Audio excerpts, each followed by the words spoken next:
So you already had the divorce papers ready? How about that? I scared you, didn't I? Because I'm ready for this anytime. So you better cool down and think about what you just said. With that, my husband Jackson got up and went into his room. My name is Camila, and I'm a 28-year-old office worker. I got married a year ago to a man named Jackson. We met on a blind date, and he pursued me. After dating for a year and a half, we got married. I think we got married a little too soon, but I always thought I wanted to get married and have children before I turned 30. So I accepted his proposal. But I realized later that I should have been more careful. The first thing that surprised me was that Jackson changed his job as soon as we got married. "I'm changing jobs," Jackson said out of the blue. "Why all of a sudden?" I asked him. He said, "Because I can't show my full potential there." I thought, what the heck? But he told me he had already submitted his resignation and would leave at the end of the month. He managed to get the job he wanted, but the salary was lower than his previous one. I thought it was okay since I was also working. But then Jackson started asking me to quit my job. I would have been fine with quitting if Jackson's income was enough to support us both, but as I mentioned, he just changed jobs and his salary is lower now. Jackson says his salary will increase soon, but we don't know when that will be. If I quit my job now, we wouldn't be able to save any money and would struggle to pay for things like rent and car expenses. In short, we couldn't manage on Jackson's salary alone. So I told Jackson, "I won't quit my job until your salary goes up." Jackson seemed to agree, but he kept asking me to quit. Each time, I gave him the same answer. Now we've been married for a year, and Jackson's salary still hasn't increased. He keeps asking, "When are you going to quit?" I'm really tempted to say now, sarcastically, and then tell him I'm just kidding and can't quit yet. If he wants me to quit so badly, he should earn more money.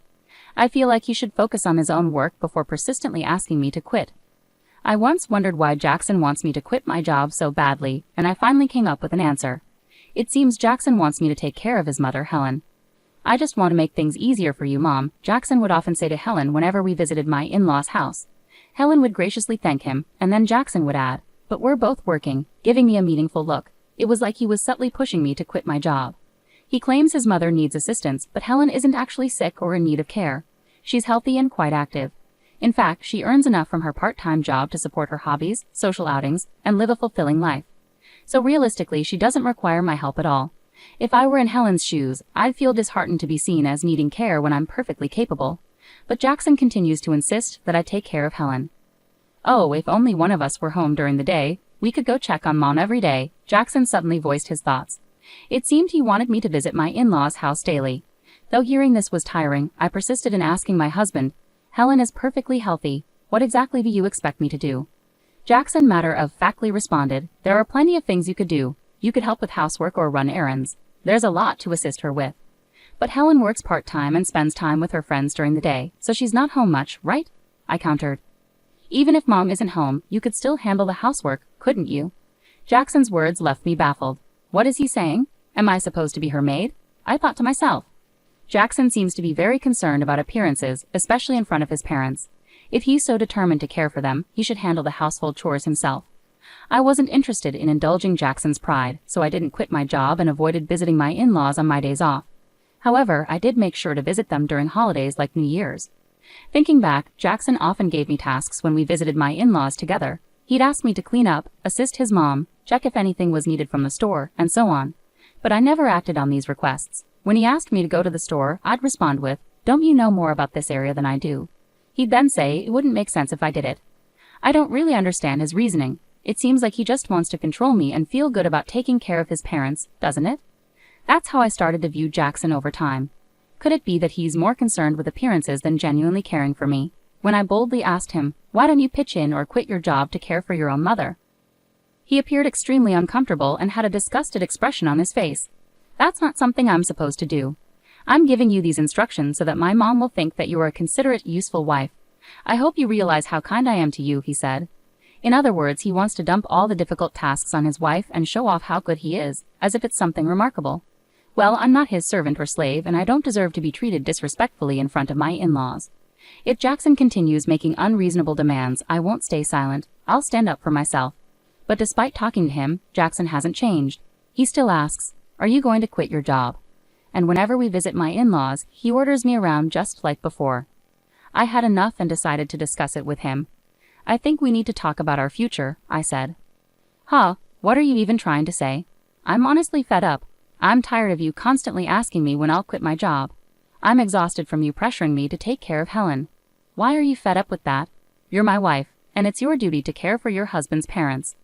Don't you think that's a huge responsibility for me? Shouldn't you, as their biological child, be responsible for helping with the housework and taking care of your own parents in the first place? No way, it's the wife's duty to do it. Are you the kind of person who doesn't care about family? I'm really disappointed to hear you say that. Then let me ask you this. How have you been taking care of my parents? If I asked you to care for my parents, would you do it then? I questioned. Jackson stared at me blankly. What are you saying? Why should a husband take care of his wife's parents? Does that mean you won't take care of my parents now or ever? The husband's parents and wife's parents are completely different, I pressed. What difference does that make anyway? I don't get it, I said, frustrated. I didn't realize you were so clueless. It's like talking to my old boss, I continued. What are you saying? Jackson asked, confused. I'm saying the husband's parents should come first. You should take care of your wife's parents, I clarified. What? I exclaimed. So you only prioritize your own blood-related family? I'm so disappointed in you. I won't be visiting your parents anymore. Ha! Why would you do that? Enough is enough. I'm the one who wants you to stop this nonsense, I retorted. No way. How dare you talk back like that? My mom is right, Jackson shot back. Ha! Mom was talking about you. She said you're a badly behaved wife. That's why she gave me this. With that, Jackson pulled out a piece of paper from his bag. It was divorce papers. What? You already had divorce papers ready? I was shocked, but Jackson seemed strangely proud. See? I scared you, didn't I? I'm prepared for this anytime. So think about what you just said, Jackson declared smugly before leaving for his room. Unbelievable. Why is Jackson so selfish? And that look of triumph on his face. It's clear the divorce papers are a threat to make me obey him. The fact that Helen was involved made me even more suspicious. Jackson is acting like a puppet for his mom, trying to control me while following her orders. It's ridiculous. I won't let Jackson have his way. How can he not see our marriage is in trouble when he acts like this? His lack of understanding just annoys me more. Jackson had already completed the divorce papers and handed them to me, with witnesses including Helen and his friends. This meant I could sign and file them whenever I chose. The next day, after Jackson went to work, I filled out the divorce papers and submitted them to the city office. As a precaution, I also filed a notice of non-acceptance of the marriage certificate. I called my parents and explained the situation, knowing Jackson might threaten to file the marriage certificate on his own if he found out. My parents were shocked that I had already prepared the divorce papers but fully supported my decision, outraged by Jackson's behavior. They'd offered to help me move my belongings immediately. Taking a leave from work, I had my parents come over and relocate all my things to their house while Jackson was away. I decided to stay with my parents for a while. It was the first time in a long time that I felt comfortable and at ease spending time at their home. Thinking back, Jackson never lifted a finger for housework. I cooked dinner after long work days and handled all the cleaning and laundry on my days off. On top of that, he expected me to care for my in-laws, which was impossible. That night, Jackson called me as he must have just returned home from work. Hello. Hey, where are you right now? I'm at my parents' house. Ha, why would you go back to your parents' house without my permission? And there's none of your stuff here. Don't tell me you're staying the night there. I almost laughed. How could he think I was staying over when I had taken most of my things with me? It really showed his selfishness to even suggest that. I moved out of the house. I'm not coming back. Ha, what are you talking about? Come back here and make me some food, Jackson demanded. Please make it yourself, I replied firmly and ended the call. I couldn't discuss filing for divorce with him if he behaved like this. I decided to wait for him to come to my parents' house instead and blocked his number. A week later, Jackson showed up at my parents' house, but he wasn't alone. He had brought his parents with him. All three wore serious expressions. I led them into the living room, and we faced each other, 3 against 3. How could you do this? How could you leave for so long without my permission? Jackson demanded. Well, you were treating me like your housekeeper, weren't you? All I asked you to do was to take care of my family, Jackson insisted, his parents looking stern. Helen shot me a fierce glare. Don't twist things around. You always find ways to avoid your responsibilities and push them onto others. I've explained this countless times. That's not what I meant. What kind of wife are you if Jackson is doing so much for you? Helen continued, criticizing me. My father started to tremble with anger at her words. Before he could lose his composure, I interjected. Jackson told me to quit my job and care for Helen, saying it's my duty as his wife. But when it comes to my family, he expects me to handle everything alone. Ultimately, Jackson just wants obedience and uses me to care for his parents while taking credit for it. That's why he prioritizes his parents over mine. Have you heard Jackson say these things? Helen continued to glare, but my father-in-law, Carter, looked confused, indicating he hadn't heard this before. Let's clear the air. Jackson suddenly brought up divorce papers, claiming it was Helen's idea, I added. What? Did you suggest that? Carter asked Helen, clearly surprised. Oh no, it's because Camila has an attitude problem, Helen stammered. And did you really say that Camila's parents aren't a priority? I pressed. Well, it's only natural that your own parents come first, Helen retorted defensively. Don't be absurd. I came here to support you after hearing about the unfair treatment Camila endured.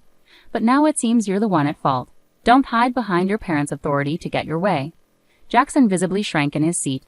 Carter spoke up, expressing everything I had wanted to say, and then apologized to me and my parents. I'm truly sorry for the trouble caused by my foolish son. I will have a serious talk with him. Carter, you're not to blame at all, so please don't apologize. Thank you for your kind words, but there's something else I need to say. I turned to Jackson, who asked nervously, What do you mean? The divorce papers you gave me. I've already filed them. We're no longer married. What? No. Jackson and Helen both turned pale. Why did you file them without my permission? Jackson demanded, shocked. You told me I could file them whenever I wanted, and besides, you already filled out your part and had Helen sign as a witness, I calmly explained. Oh, that was, Jackson stammered, clearly at a loss for words. Carter, furious, intervened. Jackson, you used divorce as a threat? He slapped Jackson across the face. Helen was visibly shaken by the confrontation. I apologize deeply that you had to witness this. You're right to divorce this fool. On behalf of Jackson, I'm truly sorry for ruining your marriage. Carter then grasped Jackson by the collar and demanded apologies from both Jackson and Helen before escorting them out of the house. I later thanked Carter for his intervention. He ensured that all of Jackson's assets and property were transferred to me without any alimony, given Jackson's agreement. Despite my higher income and managing our household, it was a relief to secure everything from our marriage. I later learned that Carter divorced Helen, clearly disgusted with her actions. The other day, I ran into a colleague from Jackson's old workplace, who shared some surprising news. Jackson wasn't performing well at his job and often received harsh criticism from his boss. In defiance, Jackson resigned and changed jobs. This was news to me, and it only added to my frustration with him. Instead of taking responsibility for his shortcomings, he blamed others, which probably contributed to his lower pay at the new job. I'm relieved I left him. I've rented a cozy apartment and enjoy living independently. Work is going smoothly. I even received a recent raise. Right now, I'm not interested in relationships and prefer focusing on my career. Jackson always cared more about appearances than his actual abilities. He maintained a facade at home, but failed to improve professionally. Sadly, there are many husbands who use divorce threats as leverage. They think they're powerful, but it's a big mistake. I hope they realize their folly and find happiness alone. Anyway, I'm grateful to have moved on from Jackson. I look forward to meeting someone special in the future.